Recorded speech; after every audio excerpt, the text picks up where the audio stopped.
Assalamualaikum warahmatullahi wabarakatuh. Izinkan saya memperkenalkan diri terlebih dahulu. Perkenalkan, nama saya Imam. Alamat lengkap saya dari Jalan Singosari Ujung, RT 01, RW 021. Kelurahan Melong, Kecamatan Cimahi Selatan, Kota Cimahi. Riwayat pendidikan saya: pertama, saya menginjak SD di kelas 1 sampai kelas 4 di SDN Negeri 1 Cioding di Kecamatan Taraju. Sampai kelas 4 saya melanjutkan SD kelas 5 dan kelas 6 pindah ke Bandung, yaitu ke SDN Melong Mandiri 3. Setelah beres saya SD 6 tahun, setelah mendapatkan ijazah, saya melanjutkan pendidikan lagi SMP di SMPN 2 Negeri Puspahyang, yaitu Kecamatan Puspahyang. Saya selama 3 tahun di situ. Setelah 3 tahun saya beres SMP, saya melanjutkan pendidikan lagi di SMK Al-Mansyuriyah Salawu. Alhamdulillah, selama 3 tahun saya beres di SMK, saya melanjutkan lagi pendidikan strata 1 hingga sekarang, yaitu di Institut Agama Islam Cipasung, dan sekarang saya masih menginjak di semester 4 naik ke semester 5. Saya ucapkan terima kasih banyak kepada dosen utamanya, yaitu pengampu mata kuliah ICT Bahasa Learning. Terima kasih banyak kepada beliau yang telah membimbing saya pribadi sehingga saya bisa masih berinjak di semester 4. Semoga khususnya kepada dosen ICT diberikan kesehatan yang luar biasa, keberkahan umur, berlimpahkan rezekinya, amin ya Allah ya Rabbal alamin. Untuk melanjutkan materi selanjutnya, kita lihat saja di slide atau di next time video pada kali ini. Rahmat Islam bagi alam semesta.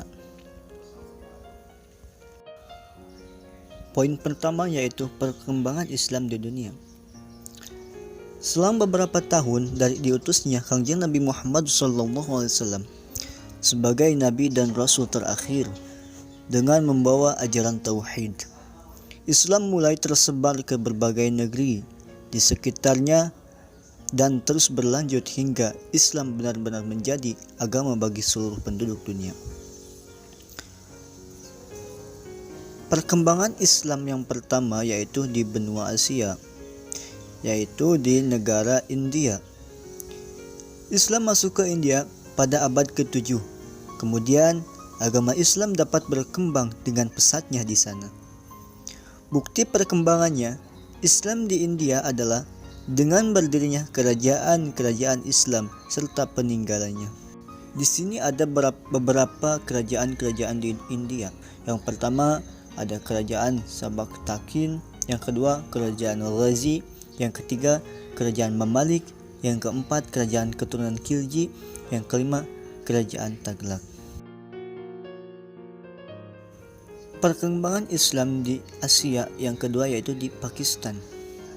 Pakistan merupakan negara yang memisahkan diri dari India pada abad ke-13 sampai dengan 15. Agama Islam berkembang dengan pesat di India dengan bukti adanya kerajaan-kerajaan Islam di India dan bangunan-bangunan tempat ibadah. Arti penting negara ini dalam sejarah dan perkembangan Islam terutama disebabkan dua hal. Yang pertama, perjuangan politiknya berlangsung pada waktu yang sama dengan perjuangan orang Hindu di India. Perjuangan itu bertujuan untuk mendirikan negara tersendiri bagi umat Islam. Yang kedua, Pakistan berperan penting dalam pengembangan ilmu pengetahuan dan filsafat serta berhasil melahirkan sejumlah lembaga pengkajian Islam dan intelektual Muslim berkaliber internasional.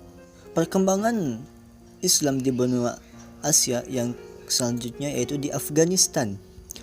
Agama Islam masuk ke Afghanistan sejak masa Khalifah Umar bin Khattab Pada masa Khalifah Utsman bin Affan, Islam telah masuk ke Kabul, dan pada tahun 870 Masehi, Islam telah mengakar di seluruh negeri Afghanistan.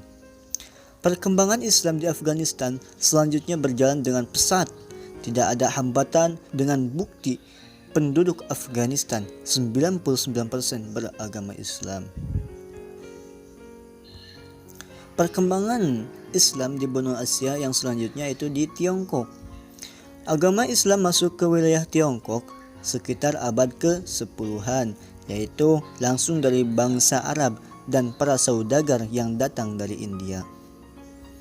Agama Islam masuk ke Tiongkok melalui perdagangan darat dan laut yang disebut Jalan Sutera.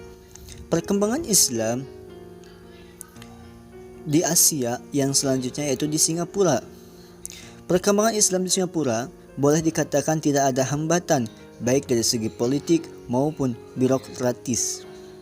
Muslim di Singapura kurang lebih 15% dari jumlah penduduk, yaitu kurang lebih 476.000 orang Islam. Sebagai pusat kegiatan Islam ada kurang lebih 80 masjid yang ada di sana. Selanjutnya perkembangan Islam di benua Asia yaitu di Thailand.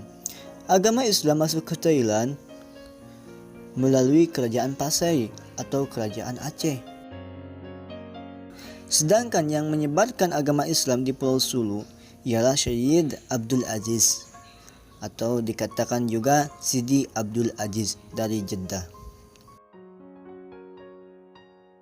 Selanjutnya perkembangan Islam di Asia yaitu di Malaysia atau Malaka. Seorang ulama bernama Sidi Abdul Aziz dari Jeddah berhasil mengislamkan pejabat pemerintah Malaka, kemudian terbentuklah kerajaan Islam di Malaka dengan rajanya yang pertama yaitu Sultan Permaisura. Yang selanjutnya perkembangan Islam di benua Asia yaitu di Brunei Darussalam. Agama Islam di Brunei dapat berkembang dengan baik tanpa ada hambatan. Bahkan agama Islam di Brunei merupakan agama resmi. Umat Islam di Brunei menikmati kehidupan yang benar-benar sejahtera sesuai dengan namanya Darussalam atau negeri yang damai. Pada bagian kedua yaitu perkembangan Islam di benua Afrika. Secara umum, Islam memasuki Afrika sejak masa-masa awal kelahirannya. Kemudian, Islam pun berkembang dengan mudah di kawasan tersebut. Perkembangan Islam di Afrika yang pertama itu di Habasyah atau Ethiopia. Ketika kaum muslimin di Mekah mendapat penganiayaan dan kafir Quraisy yang kian hari kian meningkat, maka pada suatu hari Nabi Muhammad SAW memerintahkan kaum muslimin baik laki-laki maupun perempuan untuk berhijrah ke Habasyah. Karena di Habasyah tidak ada perbuatan sewenang-wenang dan penganiayaan dari pihak pemerintahnya. Yang kedua, perkembangan Islam di benua Afrika yaitu di Mesir. Pada masa Khalifah Umar bin Khattab, Mesir ada di bawah kekuasaan Bizantium atau Romawi Timur. Masyarakat Mesir sedang dilanda perpecahan dan pertentangan antara berbagai mazhab dan aliran agama Nasrani. Yang selanjutnya yaitu perkembangan Islam di benua Amerika. Menurut beberapa pakar sejarah dan arkeolog, Islam masuk ke benua Amerika jauh sebelum Columbus menginjakkan kakinya di sana pada 21 Oktober 1492. Berdasarkan penemuan berbagai bukti dan catatan sejarah, para pakar tersebut memperkirakan bahwa agama Islam sudah dipeluk oleh sejumlah suku Indian, di antaranya suku Iroquois dan Algonquin sejak tahun 900 Masehi. Perkembangan Islam di benua Eropa yaitu yang pertama di Andalusia atau Spanyol.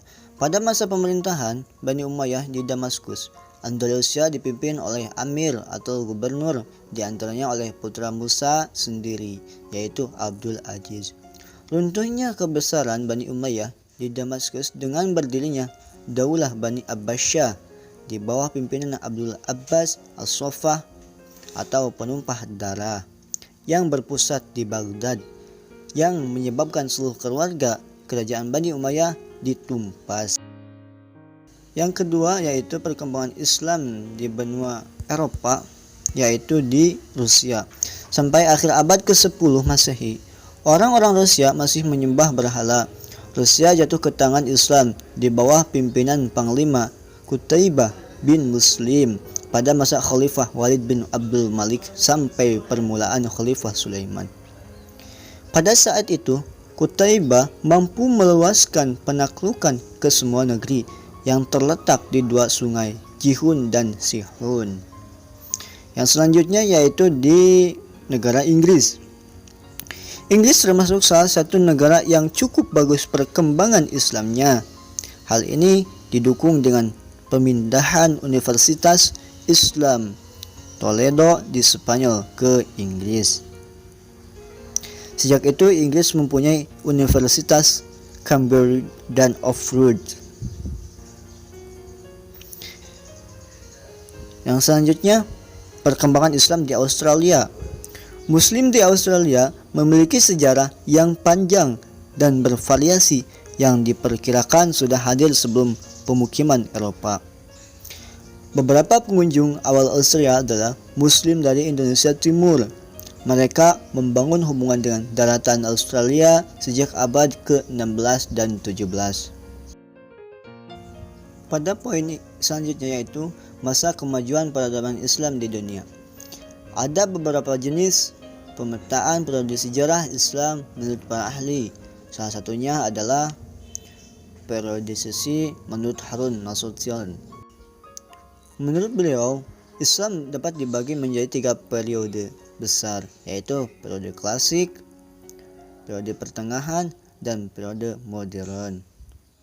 Periode klasik menurutnya masa ekspansi, integrasi, dan masa keemasan Islam pada tahun 650 hingga 1000 Masehi, dan masa disintegrasi 1000 sampai 1250 Masehi. Periode pertengahan juga memuat 2 masa, yaitu masa kemunduran dan masa 3 kerajaan besar. Masa 3 kerajaan besar juga terdiri dari 2 fase, yaitu fase kemajuan dan fase kemunduran. Sedangkan periode modern adalah periode kebangkitan umat Islam, terutama setelah ekspedisi Napoleon yang berakhir di Mesir tahun 1801 Masehi. Pada kemajuan peradaban Islam di dunia ini, ada beberapa contoh ilmuwan beserta pencapaiannya di bidang-bidang keahlian mereka. Yang pertama, kemajuan intelektual. Para ilmuwan Muslim pada umumnya menguasai lebih dari satu bidang keahlian, sehingga karya mereka juga menghiasi berbagai bidang keilmuan. Ibnu Sina misalnya, di samping ia dikenal sebagai bapak kedokteran dunia karena kepakarannya di bidang itu, ia juga seorang filsuf yang banyak mewariskan karya ilmiah seperti Al-Insaf yang memuat 28.000 masalah filsafat dan ditulis hanya dalam waktu 6 bulan. Pada poin selanjutnya yaitu masa kemunduran peradaban Islam. Sejarah umat manusia terus bergulir mengikuti sunnatullah, yaitu hukum Allah Subhanahu wa Ta'ala yang berlaku bagi makhluknya. Siapa yang gigih berjuang dan memenuhi syarat untuk menang, maka dialah yang menang. Dan begitu pun sebaliknya. Perjalanan panjang sejarah peradaban umat Islam telah mengalami pasang dan surut seiring dan kuat lemahnya daya juang dan spirit jihad dalam jiwa mereka. Jika diamati dari sisi waktu, perjuangan dan peradaban umat Islam mengalami beberapa fase pasang dan surut berdasarkan periodisasi sejarah peradaban Islam menurut Harun Nasution. Benih-benih perpecahan dan diintegrasi sudah muncul sejak fase kedua, yaitu dari periode klasik, meskipun pada masa itu masih merupakan puncak keemasan peradaban Islam. Peradaban umat Islam kemudian mengalami kemunduran ketika memasuki periode pertengahan. Bagian pertama yang dikenal dengan masa kemunduran. Setelah kurang lebih 2,5 abad tenggelam dalam ketertinggalan, peradaban Islam kembali menggeliat dengan munculnya 3 kerajaan besar. Bahkan kembali mengalami kemajuan hingga memasuki abad ke-18 Masehi. Alhamdulillah, materi tentang rahmat Islam bagi alam semesta telah selesai sebagaimana tadi dipaparkan dalam slide video. Semoga banyak manfaatnya. Mohon maaf apabila banyak kesalahan, karena manusia tidak akan luput dari salah. Ada pepatah Arab mengatakan seperti ini, Khudh wasofa wada' maqadar. Ambillah yang baik dan tinggalkanlah yang buruk. Terima kasih. Saya ucapkan banyak-banyak terima kasih. Wassalamualaikum warahmatullahi wabarakatuh.